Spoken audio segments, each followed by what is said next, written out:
여러분, 로마서는 믿음에 대한 이야기를 잘 설명하는 책입니다. 로마서가 16장까지 되어 있는데 로마서 1장부터 11장까지는 믿음이란 무엇인가, 믿음에 대한 이론적인 이야기를 보여주고요. 또 12장부터 마지막 16장까지는 그렇다면 그 믿음으로 가지고 어떻게 살 수 있는가 라고 하는 실제적인 적용을 이야기하고 있습니다. 그러니까 로마서는 1장부터 11장까지는 믿음에 대한 이론적인 것, 그리고 12장부터 16장 끝절까지는 믿음의 실제적인 것들을 말해주는, 그래서 로마서는 믿음에 대한 이야기를 잘 설명하는 책이라 말할 수가 있겠습니다.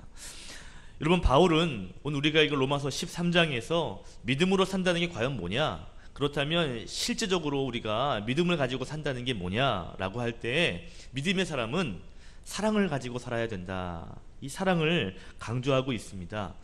그래서 8절에 보니까 사랑의 빛 외에는 어떤 빛도 지지 마라, 남을 사랑하는 그 자는 율법을 다 이루었느니라. 그리고 10절에 보니까 사랑은 율법의 완성이다, 이렇게 바울은 말하고 있죠. 그러니까 바울이 지금 사랑을 강조하고 있습니다. 그런데 재미있는 것은 사랑과 좀 반대의 개념처럼 보이는 율법을 비교하며 말하고 있다라는 것이죠. 여러분, 율법이 뭡니까? 율법, 하나님 백성이 살아가는 법이에요. 쉽게 표현하면 지켜야 할 계명, 법도, 이것이 율법입니다. 한마디로 하나님의 백성이 지키며 살아야 할 계명, 또 그러한 법이 율법인데, 사랑이 그러한 계명, 그러한 율법을 완성하는 것이다, 이렇게 말하는 것이죠. 제가 이 완성이라는 단어를, 제가 원문 성경을 찾아보니까 이 완성이라는 단어의 뜻이 뭐냐면 가득 채운다 라는 뜻의 단어입니다. 넘치게 한다, 가득 채운다 라는 단어에서 나온 단어가 완성이라는 단어예요. 여러분, 예수님께서 가나 혼인잔치에서 물을 가지고 포도주를 만드시죠. 하인을 불러다가 항아리에 물을 채우라 할 때 그 하인이 어디까지 채웠다 그랬죠? 아구까지 채웠어요. 찰랑찰랑 채웠다 그랬습니다. 이게 가득 채운 거야. 이게 오늘 성경에서 말하는 완성이라고 하는 단어의 어원입니다. 그러니까 지금 바울이 말하기를 하나님이 우리에게 주신 율법, 계명이 있는데, 우리가 하나님의 백성이라면 당연히 그 안에 지켜야 할 법이 있는데, 사랑을 통해서 그 법의 항아리를 가득 채우게 된다. 여러 가지 채우게 되지만 사랑이 탁 해야, 그래야 그 항아리를 탁 가득 채우게 되는, 완성이 되는, 그리고 성취되는 그런 것이다 라고 말하고 있다는 것이죠. 그래서 마지막에 사랑은 율법의 완성이다, 율법의 성취다, 이렇게 바울은 설명하고 있습니다. 교회에서 가장 많이 듣는 말이 아마 사랑이겠다 싶습니다. 교회에서 또 가장 강조하는 행동이 또한 사랑이라고 해도 과언이 아니죠. 그 정도로 교회는 물론이고 기독교에서 사랑을 가장 중요한 핵심으로, 또 가장 중요한 본질로 우리는 이해하고 있습니다. 우리가 이 사랑을 뺀 기독교는 이해할 수 없고 상상할 수 없어요. 여러분, 사랑을 빼고서 하나님을 설명할 수 없고, 사랑을 빼고 하나님을 이해하기 어렵습니다. 그만큼 사랑이라고 하는 것이 굉장히 중요한 핵심 단어인데, 오늘 바울이 로마 교회 성도들에게 이 기본적인, 이 본질적인 사랑을 강조하고 있다는 것이죠. 여러분, 오늘 우리가 읽은 성경 말씀 그 위의 부분을 조금만 읽어보면 당시 사도 바울이 편지하고 있는 그 로마 교회 성도들이 어떠한 삶을 살고 있는지 쉽게 알 수가 있습니다. 여러분, 제가 찾아 읽을 텐데 분위기를 한번 느껴보십시오. 어떠한 분위기였을까? 로마서 12장 14절, 너희를 박해하는 자를 축복하라, 축복하고 저주하지 말라. 느낌을 잘 가져보세요. 17절, 아무에게도 악을 악으로 갚지 말고 모든 사람 앞에서 선한 일을 도모하라. 19절, 내 사랑하는 자들아, 너희가 친히 원수를 갚지 말고 하나님의 진노하심에 맡겨라. 12장 21절, 악에게 지지 말고 선으로 악을 이기라. 여러분, 지금 그리스도인들, 당시 그리스도인들이 어떻게 살아야 된다 하면서 사도 바울이 말해주는 이 가운데 어떤 삶을 살고 있는지 여러분 느낌이 오시나요? 자, 13장도 보시겠습니다. 로마서 13장 1절, 각 사람은 위에 있는 권세들에게 복종하라.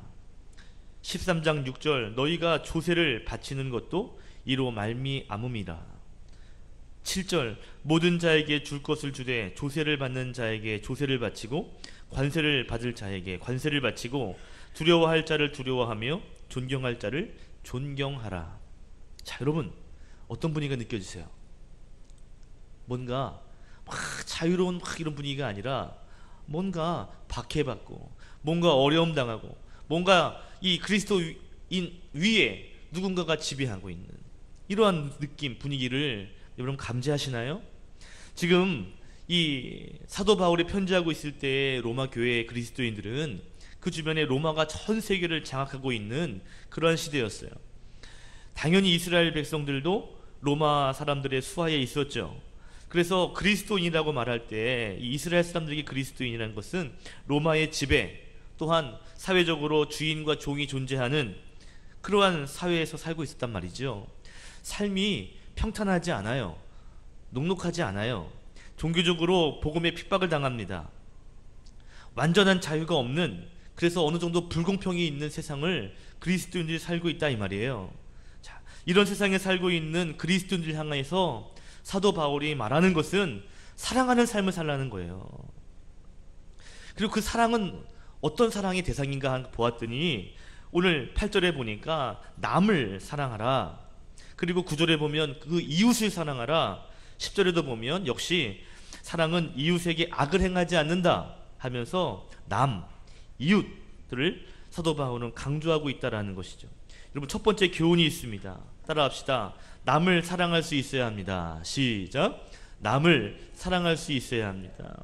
예, 이웃을 사랑할 수 있어야 합니다. 그런데 여기서 남이라고 하는, 이웃이라고 말할 때 더 구체적인 대상이 있는데 그 대상이 누군가 하면 보세요. 저를 보세요. 나를 힘들게 하는 그 남이, 내가 좋아하는 존경할 만한 그 남이 아니라 나를 힘들게 하는 그 남, 그 이웃이 내 마음을 어렵게 하는 그 사람을 사랑하라 라고 말하고 있다라는 것이죠. 자, 사도 바울이 지금 이웃을 사랑해라, 남을 사랑해라 라고 했죠. 근데 이 가르침은 사실 예수님의 가르침이었어요. 예수님이 항상 말씀하시기를 사랑을 강조하셨거든요. 그러면서 예수님께서도 사랑과 계명을 오늘 말씀과 비교하시면서 그렇게 말씀하셨어요. 자, 여러분 제가 질문 드려볼게요. 예수님께서 사랑이 많으신 분인가요? 예수님께서 정말 그렇게 오늘 말씀하는 것처럼 정말 그렇게 사랑을 실천하신 분인가요? 그렇습니까? 네. 여러분 예수님께서 사랑을 강조하신 분이고 실천하신 분인데요. 오늘 이 말씀, 오늘 우리가 읽는 이 말씀이 비슷한 말씀이 어디에 있는가 하면 요한복음 13장에 있습니다. 여러분 한번 찾아보시죠. 요한복음 13장 34절 35절 조금만 앞으로 가셔서 172면 보시면 예수님께서 오늘 이 사도 바울이 했던 이 말씀과 비슷한 말씀을 먼저 하셨어요. 사랑을 강조하셨다는 거죠. 자, 오늘 요한복음 13장 34절 35절 두 절인데 같이 읽겠습니다. 시작. 새 계명을 너희에게 주노니 서로 사랑하라. 내가 너희를 사랑한 것 같이 너희도 서로 사랑하라. 너희가 서로 사랑하면 이로써 모든 사람이 너희가 내 제자인 줄 알리라. 아멘. 오늘 새 계명, 이 계명에 대한 이야기, 사랑과 계명을 이야기하면서 새 계명이 있다는 거예요. 그게 뭐냐면 서로 사랑하라는 것입니다. 내가 너희를 사랑한 것 같이 너희도 서로 사랑하라는 거예요. 여러분 예수님이 지금 요한복음 13장에서 내가 사랑한 것 같이 사랑하래요. 그죠? 그러니까 뭔가 그 앞에 사랑하신 모습을 보여줬을 거 아니에요. 그러면서 나처럼 이렇게 사랑하라고 말씀하지 않았겠어요? 그렇죠. 그러면 그 위에 어떤 말씀이 있는가? 지금 34장 35장의 내용이 어디부터 시작하냐면 31절로부터 시작되죠. 31절에 단락이 시작됐는데 그 31절에 뭐라고 시작하냐면 그가 나간 후에 이런 일이 있은 후에 그때 예수님께서 이처럼 사랑하라 그랬다 이 말이에요. 그죠? 누가 나간 거예요? 그가 나갔다는 게 누구예요? 그 위에 보니까 가룟 유다예요. 가룟 유다. 그 위에 요한복음 13장 21절 보십시오. 21절 보시면 가룟 유다와 다른 제자들과 함께 있을 때 예수님 마음이 21절에 보니까 어땠는 거 보니까 예수님의 심령이 괴로웠다 그랬습니다. 왜요? 왜 예수님 심령이 괴로웠을까요? 12명의 제자들이 있는데 그 중에 하나가 나를 판다 라고 하는 이 사실을 아셨기 때문에 마음이 괴로운 거예요. 그리고 그 얘기를 꺼냈더니 22절에 제자들이 서로 의심합니다. 네가 예수님 팔 거야? 네가 부인할 거야? 서로 막 의심해요. 그때 27절에 보시면 예수님께서 떡 한 조각을 유다에게 주시면서 내가 할 일을 하라 그러면서 그 떡을 받고 유다가 나가게 됐다 이 말이에요. 자, 그 유다가 나간 이후에 예수님께서 하신 말씀이 뭐예요? 나처럼 사랑하라 라는 것입니다. 자, 저를 보십시오. 그럼 보세요.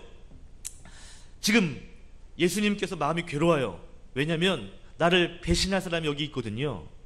근데 지금 제자들이 서로 막 의심하고 있어요. 그때 예수님이 야 가룟 유다 너 왜 그러냐 하고 야단쳐도 돼요. 스승인데 뭐 어떻겠어요. 예수님인데 어때요. 제자들 앞에 그를 면박 줄 수 있고 고발할 수 있습니다. 망신 줄 수도 있어요. 그런데 오늘 예수님께서 그렇게 하시지 않죠. 떡을 주시면서 네가 할 일 해라. 그 자리를 자연스럽게 나가게 하십니다. 예수님 마음이 너무 힘들어요. 너무 아파요. 그런데 예수님은요 그 아픈 마음 가운데 너 때문이야 이 녀석아 야단치지 않고 책망하지 않고요 조용히 나가게 하고요 그것들을 감수하신다 이 말이에요. 그 제자의 배반을 덮으신다 이 말입니다. 그러면서 하시는 말씀이 내가 이렇게 사랑하는 것 같이 너희도 서로 그렇게 사랑해라 라고 말씀하고 있다는 것이죠. 예수님께서 서로 사랑하라 이 말은 그냥 좋아하는 사람 사랑하면서 살아 더 사랑하면서 살아 이게 아니라 이 말이에요. 나를 힘들게 하고 내 마음 아프게 하고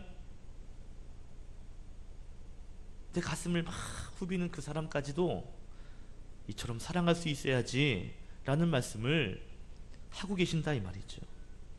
지금 오늘 본문에 바울이 로마 교회 성도들에게 사랑해라 서로 사랑해라 남을 사랑해라 할 때 그 남은 그냥 서로 믿음의 사람끼리 그냥 기분 좋은 사람들끼리 마음 통하는 사람들끼리 그렇게 그냥 서로 사랑하면서 으쌰으쌰 하나는 끼리끼리 사랑이 아니다 이 말이죠.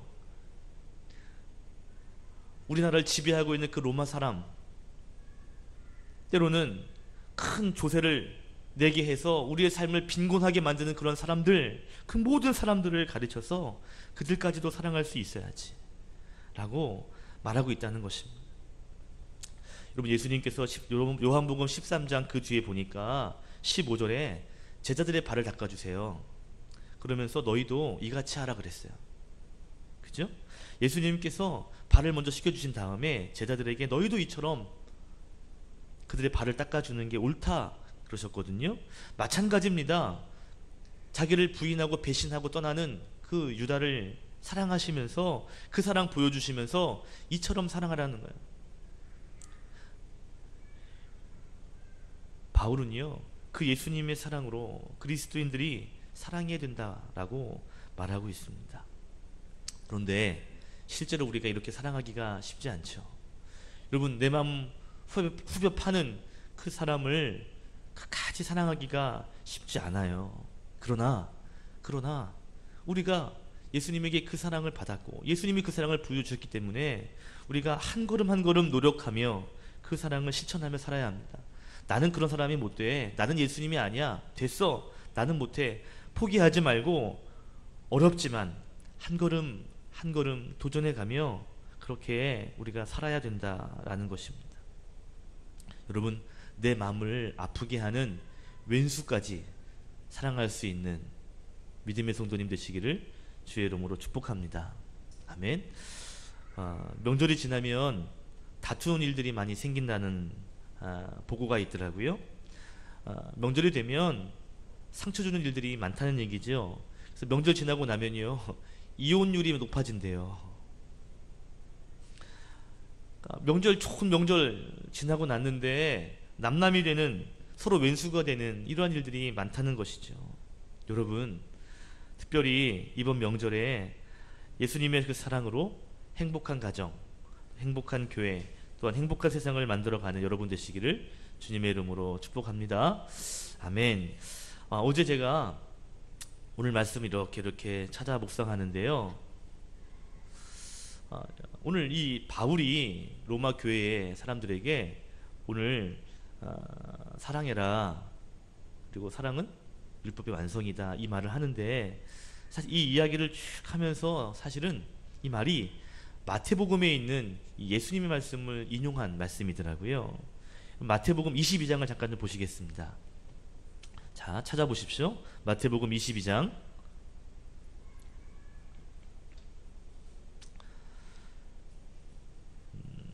34절부터 40절의 내용인데요. 찾으셨어요? 마태복음 22장 34절을 보시면 예수님이 사두개인들을 대답할 수 없게 하셨다라는 것을 바리새인들이 듣고 모였다 그랬습니다.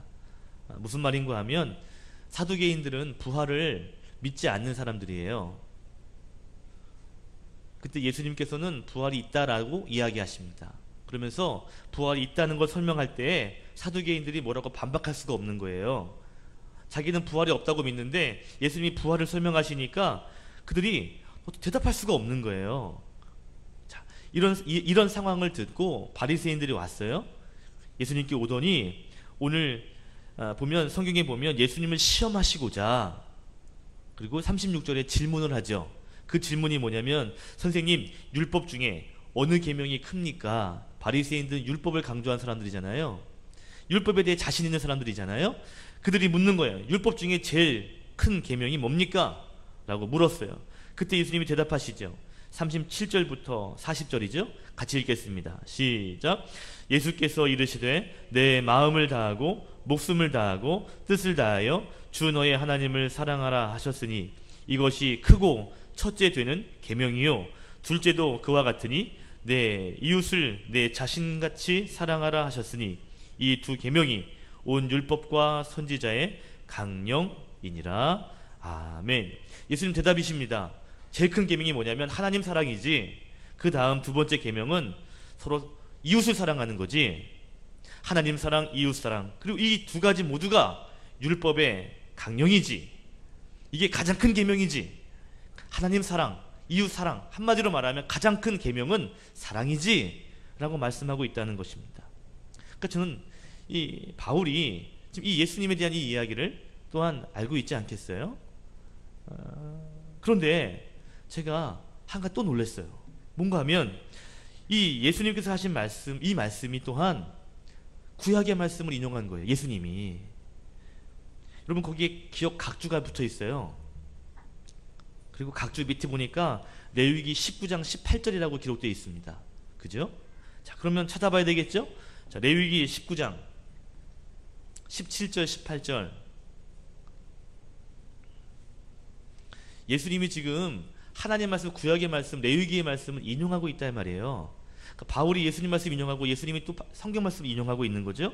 17절 18절 같이 읽어봅시다. 준비. 레위기 19장 17절 18절 시작. 너는 내 형제를 마음으로 미워하지 말며 내 이웃을 반드시 견책하라. 그러면 내가 그에 대하여 죄를 담당하지 아니하리라. 원수를 갚지 말며 동포를 원망하지 말며 내 이웃 사랑하기를 내 자신과 같이 사랑하라. 나는 여호와이니라. 아멘. 예수님이 말씀하신 이 이야기는요, 사실 하나님이 먼저 말씀하신, 구약에 말씀하신 거예요. 내 이웃을 내 몸처럼, 네 자신처럼 사랑하라 한 것이 예수님이 그냥 하신 말씀이 아니라 사실은 그 전에 하나님이 레위기라고 하는 율법의 서를 가지고서 설명하실 때도 이미 하신 말씀이라 이 말이죠. 그러면서 하신 말씀이 뭐냐면 사랑해야 된다는 거예요. 원수를 미워하지 마라. 원수 갚지 마라. 그러면서 하는 말이 뭐냐면 내 이웃을 내 몸같이 사랑하라 라고 말씀하고 있습니다.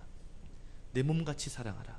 자, 오늘 로마서 말씀 다시 보시면 9절에 보니까 사도 바울이 9가지의 계명을 소개하죠. 그 뒤에 6번째, 7번째, 8번째, 10번째 계명, 4가지 계명을 소개하면서 그러면서 내 이웃을 내 자신과 같이 사랑하라 라고 말씀하고 있습니다. 자, 저는 두 번째 교훈을 여기서 찾았어요. 여러분, 우리가 어떻게 사랑할 수 있을까요? 여러분, 먼저는요, 내 자신을 먼저 사랑할 수 있어야 합니다. 오늘 내 이웃을 내 자신처럼 사랑하라 했는데요, 내 자신도 사랑하지 못하면서 남을 그만큼 사랑할 수 없다 이 말입니다. 자, 따라합시다. 내 자신을 사랑할 수 있어야 합니다. 이웃을 사랑하고 원수를 사랑하는데 내 몸처럼 사랑하라고 했다면 내 몸도 정말 내가 정말 사랑할 수 있어야 그 사람들을 내 몸처럼 사랑할 수 있지 않겠어요? 그죠? 내 자신을 사랑할 수 있어야 돼요. 그런데 여기서 말하는 내 자신을 사랑하라는 것이요, 그냥 세상 사람들이 말하는 자기 자신을 막 사랑하고 자기 자신을 아끼는 이러한 정도의 사랑을 말하는 게 아니에요. 여러분, 이 사랑은요, 쉽게 말하면 이겁니다. 하나님이 나를 사랑하시는데 그 하나님이 나를 얼마나 사랑하시고 존귀하게 여기시는지 그 하나님의 그 사랑, 그 하나님 사랑 안에 있는 그 나를 바라보게 되는 것, 내가 정말 하나님의 얼마나 사랑받는 존재인지, 내가 얼마나 하나님 보시기에 귀한 존재인지 그 놀라운 사랑을 깨달아 아는 그 사랑을 먼저 우리가 분명히 알아야, 그래야 이웃을 그 정도로 사랑할 수 있다 이 말이에요. 하나님이 나를 그 사랑할, 내 존재가 얼마나 그런 존재인지를 알아야, 그래야 그 사람도 그렇게 귀한 존재인구나 라고 알 수 있다 이 말입니다. 여러분, 기독교는 사랑을 강조하는데 그냥 나만 예뻐하고 나만 편리하고 이렇게 이기적인 사랑을 강조하는 종교가 아니에요. 기독교는 먼저 자기 자신을 사랑하되 하나님이 주시는 사랑을 넉넉히 받은 후에 그 사랑을 눈을 가지고 다시 다른 사람을 사랑하는 종교가 기독교인 줄로 믿습니다. 나는 사랑하지 않고 남만 열심히 사랑해라 하는 종교가 아니에요. 그러면 사랑하기 굉장히 힘듭니다. 그러면 나는 뭐야? 너만 사랑해야 돼? 내가 대접만 해야 돼? 이런 사랑이 아니에요. 기독교의 사랑은요, 내가 먼저 하나님의 사람이라고 하는 하나님이 나를 얼마나 귀하게 여기시고 나를 얼마나 끔찍하게 사랑하시는지 그 사랑, 그것을 넉넉하게 경험한 후에 그 사랑을 깨달아 안 후에 그 주신 그 사랑을 가지고 느끼고 다시 한번 그 사랑의 마음으로 이웃을 사랑하는 것, 이것이 성경에서 말하는 사랑인 줄로 믿습니다. 여러분, 충분히 사랑받아야 그 사랑을 나눌 수 있는 것, 이것이 사랑의 원리인 것이죠. 내가 먼저 하나님의 그 사랑을 확인한 후에, 그리고 그 사랑이 나에게 충전된 후에 그런 다음에 원수까지도 사랑하고 섬기는 것, 이것이 우리가 하게 되는 사랑의 삶이라는 것입니다. 하나님은요, 사랑받지 못하고 이런 사람에게 너 사랑해! 이렇게 강요하시는 분이 아니라 이 말이에요. 너 먼저 내가 너를 얼마나 사랑하는지, 내가 너를 얼마나 끔찍하게 여기는지, 그 너를 향한 그 하나님의 사랑, 너가 얼마나 대단한 사람인지 그 사랑을 확인한 후에 그 다음에 그 사람도 바라보라는 거예요. 그러면 여러분 생각해 보십시오. 내가 그런 사랑을 받은 사람인데 내가 그렇게 사랑받을 사람인가?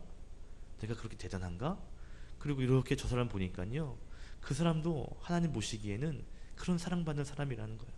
나랑은 조금 다르지만, 조금 나랑은 부딪힐 수 있지만 보니까요, 그 사람도 그런 거예요. 그래, 저 사람도 사랑받아야 될 사람이구나. 여러분, 하나님의 사랑, 예수님의 사랑, 특별히 그 십자가의 사랑, 그 사랑을요, 우리가 매주 예배를 통해서, 말씀을 통해서 채운 다음에 세상으로 나가야, 그래야 나를 힘들게 하는 그 사람 한 사람 한 사람을 사랑할 수 있는 거예요. 저수지의 물이 채워져야, 그래야 그 물을 또 딴 데다 물을 대줄 수 있는 것처럼, 내 저수지는 다 말라 비틀어졌는데 물을 퍼줄 수 없다 이 말이죠. 하나님의 사랑을 충분히 받은 후에, 그 사랑에 내가 감격한 후에, 그 감격한 눈, 그 촉촉한 눈으로 저 사람을 바라보니까 정말 나는 그 사람을 사랑할 수 없는데 어느 순간 나는 사랑할 수 있겠다라는 마음이 들게 되더라는 거죠. 이게 이 시대를 살아가야 할 믿음의 사람들의 태도라는 것입니다. 말씀을 정리할게요. 그럼 마지막 때가 되면 징조가 있는데 그 징조 중에 하나가 사랑이 식어가는 것이 징조라 그랬습니다.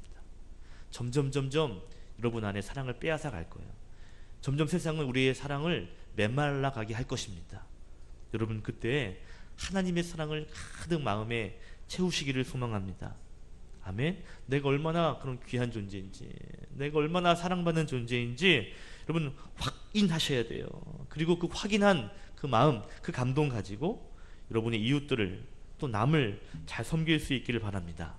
그래서 오늘 사도 바울이 말하는 것처럼 사랑이 율법의 완성이다 라고 하는 이러한 일들을 여러분 해낼 수 있기를 예수 그리스도의 이름으로 간절히 축원드립니다. 기도하겠습니다.